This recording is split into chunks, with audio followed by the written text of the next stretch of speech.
Dalam segala perkara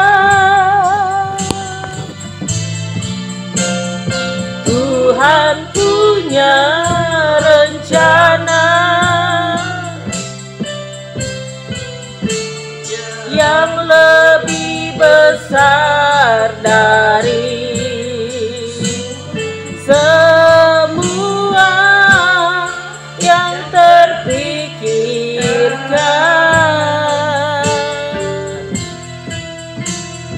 Apapun yang kau perbuat, tak ada maksud jahat, sebab itu ku lakukan semua denganmu Tuhan. Ku tak akan menyerah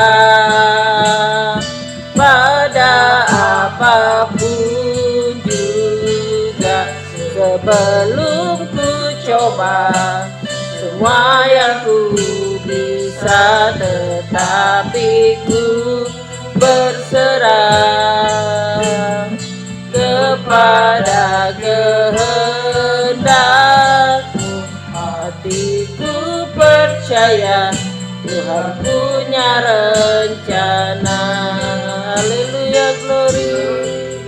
Kasih Bapa yang baik. Terima kasih Bapa. Kita akan menyerah pada apapun juga, sebelum ku coba semua yang ku bisa, tetapi ku berserah kepada kehendak-Mu. Hatiku percaya Tuhan punya rencana. Kita akan menyerah pada apapun juga, sebelum ku coba semua yang ku bisa, tetapi ku berserah kepada kehendak-Mu. Hatiku percaya Tuhan punya rencana.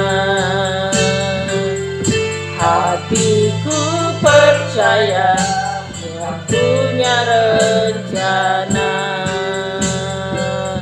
Hatiku percaya Tuhan punya rencana.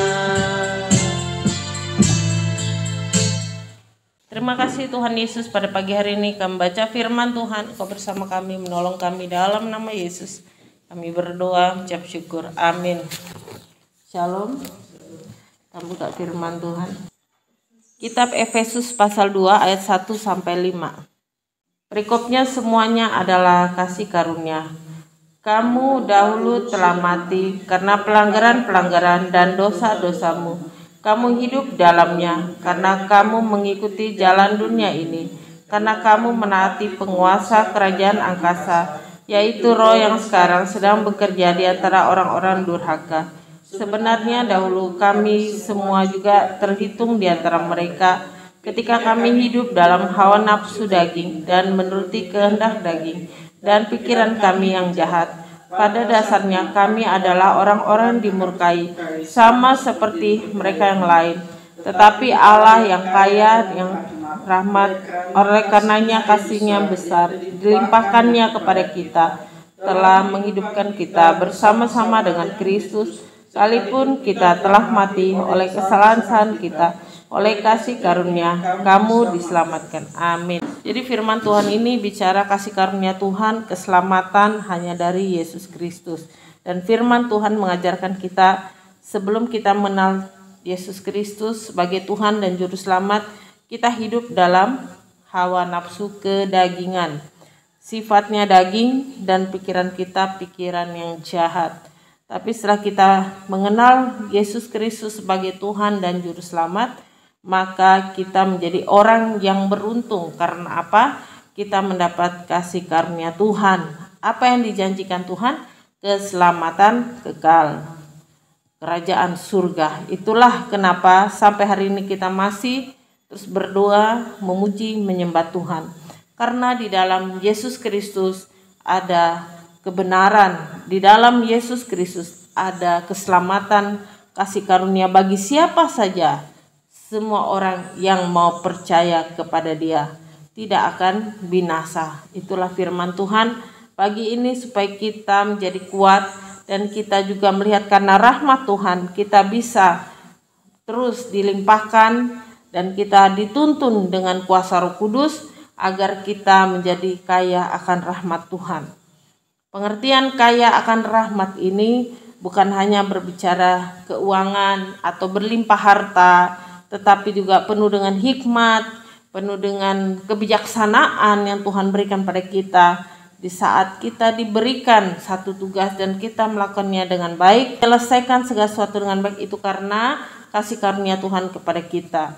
Firman Tuhan juga katakan bahwa kita yang dahulu disebut dengan orang yang melakukan pelanggaran, kita melakukan dosa-dosa kita, tetapi kasih karunia Tuhan kita ditebus di atas kayu salib dan kita mengalami keselamatan kekal. Itu adalah anugerah Tuhan. Itu bukan hasil karya manusia, itu hasil karya Tuhan sendiri yang bekerja, dan juga Tuhan sendiri yang memulihkan kita, mengangkat kita dari lumpur dosa, dan kita semua beroleh karunia yang besar, yaitu keselamatan yang kekal. Oleh sebab itu, marilah kita terus dalam bimbingan Roh Kudus, kita meminta supaya hidup kita menjadi hidup yang taat, yang sungguh-sungguh mengandalkan Tuhan. Hidup kita diberi kekuatan, diberikan keteguhan iman untuk menjalani apa saja rintangan-rintangan yang kita hadapi ke depan. Karena saya percaya rintangan-rintangan yang kita hadapi ke depan adalah bukan hal yang mudah, tetapi karena kasih karunia semuanya bisa kita lalui dengan baik. Yakinlah saudara bahwa ketika kita bisa melalui satu masalah demi masalah, itu bukan kuat gagah kita, tapi itu karena pertolongan Tuhan yang besar kepada kita, kasih Tuhan yang besar yang dilimpahkannya kepada umat manusia, sehingga kita menjadi orang-orang yang ditebus dan kita menjadi orang-orang yang diselamatkan. Yakinlah bahwa kasih karunia itu sudah kita terima. Ya, kita mengucap syukur. Kita menjadi anak-anak terang, anak-anak yang diselamatkan di dalam karunia Tuhan. Dan oleh sebab itu jangan pernah kita menyanyiakan iman kita, dan juga pelanggaran-pelanggaran dosa-dosa kita yang diampuni itu jangan kita lakukan lagi. Tetapi kita berusaha untuk kita jangan melakukan perbuatan dosa lagi, tapi kita menjadi anak Tuhan. Kita memperbaiki diri kita dengan firman Tuhan yang kita terapkan dalam kehidupan sehari-hari. Tidak mudah bagi kita pelayanan doa kita, bagaimana kita menerbitkan pedoa-pedoa syafaat yang tangguh. Sebab itu kita terus diajarkan oleh Roh Kudus, dibimbing dan dinyatakan kasih karunia Tuhan. Dan biarlah karunia keselamatan itu menjadi bagian kita semua.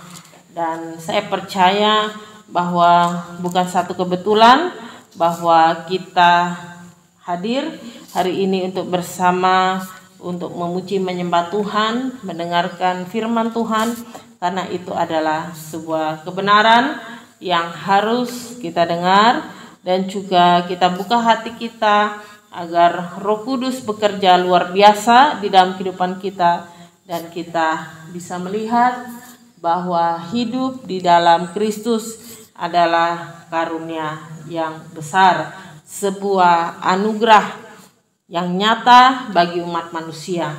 Biarlah pagi hari ini kita bersyukur dan kita tetap di dalam koridor Tuhan, sekalipun rintangan selalu ada arah melintang, tetapi lewat tantangan itu kita bisa belajar bagaimana rahmat, karunia, dan pertolongan Tuhan menyertai kehidupan saudara dan saya, dan kita melewati hari demi hari dengan ucapan syukur. Bersyukurlah saudara, karena kita sebagai anak terang, anak pilihan Tuhan, kita diberikan kekuatan yang baru di dalam nama Tuhan Yesus. Maka kita percaya kekuatan yang baru itu datangnya ketika kita baca Alkitab. Sempatkanlah waktu baca Alkitab di rumah, dimanapun kita berada, memuji Tuhan sambil kita bekerja. Doa Bapa kami terus menerus dan percaya mujizat itu nyata. Apa yang saudara dan saya doakan pasti Tuhan genapi, tetapi tunggu waktunya Tuhan ya, karena kita ini tidak tahu apa yang akan terjadi ke depan. Kita hanya belajar untuk percaya dan yakin bahwa Tuhan akan menolong kita. Inilah bentuk pertolongan Tuhan pada kita. Mari kita berdoa.